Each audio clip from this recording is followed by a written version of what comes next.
Welcome back to the channel, everyone. Thank you so much for joining me. Bienvenidos de nuevo al canal a todos. Muchas gracias por acompañarme. El mundo está al borde, al mismísimo borde, de un acontecimiento financiero como nunca antes hemos visto. Tenemos que hablar de esto. Se avecina una crisis monetaria a escala global y no parece que vaya a limitarse solo a una o dos economías en dificultades como antes.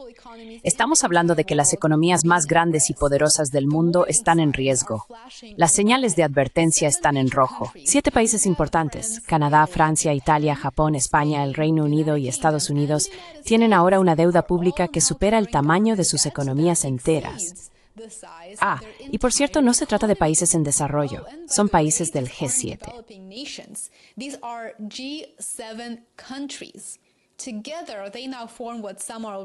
Juntos, ahora forman lo que algunos ya llaman el D7. Nunca antes en la historia moderna, tantos de los gigantes económicos del mundo habían estado tan endeudados mientras los tipos de interés eran tan altos. Esta es una combinación sin precedentes y sin manual de instrucciones.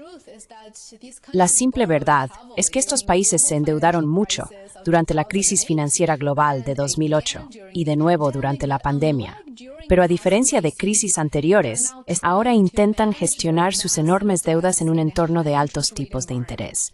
En 2020, endeudarse era prácticamente gratis. Muchos de ustedes lo recordarán, y ahora está lejos de serlo.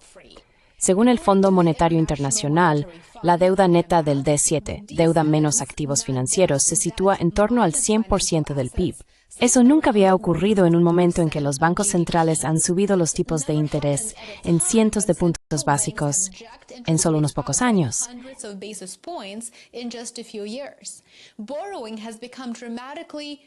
Pedir préstamos se ha vuelto mucho más caro y esto está creando una olla a presión en los mercados de crédito globales. Los inversores ya empiezan a mostrarse inquietos y han comenzado a aparecer fisuras. El problema no es solo el tamaño de la deuda, es la rapidez con la que está aumentando el coste de esa deuda, y eso para mí es el mayor problema aquí. Los gobiernos están renovando billones en bonos existentes y cada vez que lo hacen pagan mucho más en intereses. En Estados Unidos, los rendimientos de los bonos del Tesoro a 30 años se acercan al 5%, lo que empuja al Tesoro estadounidense a endeudarse más a corto plazo, solo para evitar fijar esos tipos tan duros. Y aquí es donde las cosas empiezan a ponerse realmente peligrosas. Si los mercados pierden la confianza en la capacidad de un país para devolver su deuda, lo que en cierto modo ya ha empezado a ocurrir, o incluso si sospechan que puede avecinarse inflación o devaluación, los inversores empiezan a vender. Y cuando venden los bonos de un país, también venden, o mejor dicho, se deshacen de su moneda. Y así es como comienzan las crisis monetarias. Las devaluaciones han ocurrido antes, esto no es algo nuevo. Pensemos en Francia en los años 50, el Reino Unido en los 60 y luego Italia en los 90. Pero esos fueron casos aislados.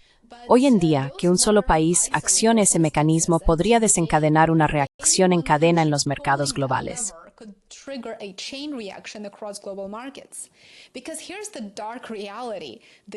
Porque aquí está la cruda realidad. Los países del G7, o los países del G7 si prefieres llamarlos así, aún deben dinero en sus propias monedas. Y eso significa que pueden optar por inflar su salida de los problemas, lo que por supuesto implica imprimir más dinero para reducir el valor real de su deuda. Es un atajo político que evita subir los impuestos, una medida bastante impopular políticamente y que no sería aceptada ni tolerada, o recortar el gasto de nuevo, una medida bastante impopular. Así es como lo gestionan. Pero tiene un alto precio. Ese precio incluye cosas como la inflación, la caída del nivel de vida, el colapso de la confianza de los inversores y una fuga de la moneda.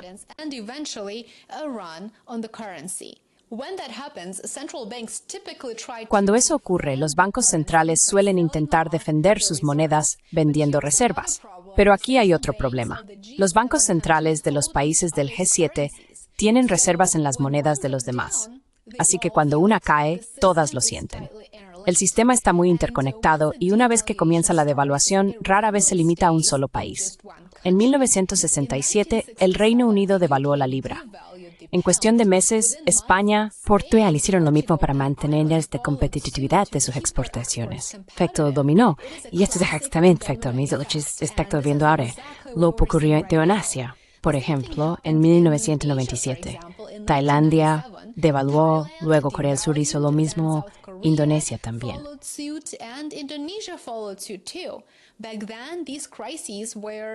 En aquel entonces, estas crisis se limitaban principalmente a los mercados emergentes. Hoy es el núcleo de la economía global el que está en peligro, y las naciones desarrolladas ahora están en riesgo. Imaginemos que Estados Unidos actúa primero. Ya sea por decisión propia o por presión del mercado, el dólar cae bruscamente. Inmediatamente, países como Canadá, México e incluso China pueden enfrentarse a una elección, seguir el mismo camino o arriesgarse a quedar fuera del comercio global por sus precios.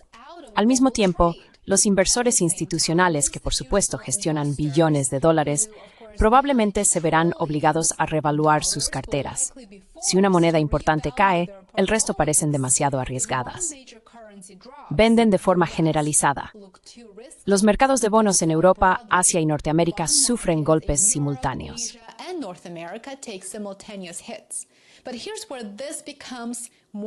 Pero aquí es donde esto se convierte en algo más que otra crisis financiera.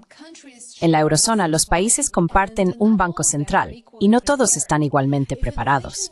Si la inflación comienza a extenderse en la eurozona, las tensiones políticas podrían explotar. ¿Te suena familiar? Eso es porque ya ocurrió en Grecia en 2010.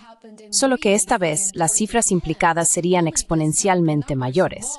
Entonces, ¿qué le ocurre a la persona promedio cuando las monedas empiezan a colapsar? Esa es la gran pregunta, y estoy seguro de que todos vosotros estáis pensando en ello ahora mismo. Los productos importados se encarecen, los tipos de interés se disparan, las cuotas hipotecarias se disparan, las cuentas de jubilación, lamentablemente, se reducen, y para quienes viven al día, la compra y la gasolina se convierten en amenazas financieras diarias. El FMI está proyectando presupuesto más crecimiento más lento de cara al futuro.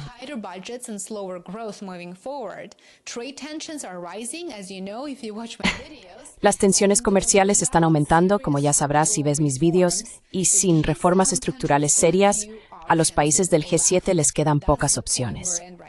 Ese es el punto en el que nos encontramos ahora mismo.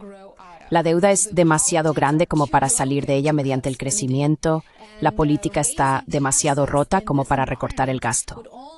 Y subir los impuestos en este entorno solo supondría el riesgo de llevar las economías a un desastre total y absoluto.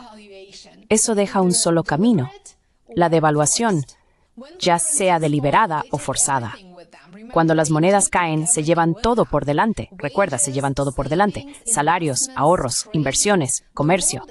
El mundo no está preparado para un colapso simultáneo de sus monedas más fiables, pero es exactamente hacia donde nos dirigimos. Las crisis de divisas asiáticas sorprendieron al mundo, pero esta vez decidimos prepararnos. We are actually being warned and we need to prepare. The question now is whether governments will act before. La pregunta ahora es si los gobiernos actuarán antes de que los mercados les fuercen la mano. Y si no lo hacen, bueno, las consecuencias serán globales y serán históricas. Cuéntame qué opinas sobre este tema en la sección de comentarios más abajo.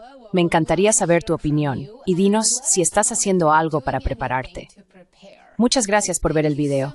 Si te ha resultado útil este análisis, dale a me gusta, suscríbete y recuerda seguirme también en Substack y Patreon.